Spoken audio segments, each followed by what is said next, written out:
Sir, bili na po kayo, matibay po to. Dati akong salesman, nagbebenta ng kahit ano. High school lang natapos ko. Itong bahay sa cellphone ko, pangarap lang to. Dahil gusto kong i-level up ang aking kasanayan sa sales, naghanap ako ng kurso na magbibigay sa akin ng kinakailangang kaalaman. Nakaipon na ako ng sapat para makapag-enroll sa OED.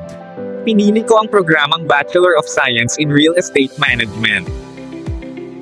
Ang OED Online Education ay hassle-free, bukod sa flexible learning sa sarili mong oras at bilis. Ang pagbabayad ng tuition ay maginhawa na rin, dahil pwede na itong gawing online sa pamamagitan ng GCash o ng iyong bangko. I studied while working, and I finished my BS Real Estate Management at OED. And now I have my own real estate brokerage firm. Dati, pangarap ko lang magkaroon ng bahay. Ngayon, tinutupad ko na ang pangarap na yon para sa iba at para sa sarili ko. Now, I'm making that dream come true. Salamat, OED. Dahil sa'yo, natuto akong mangarap.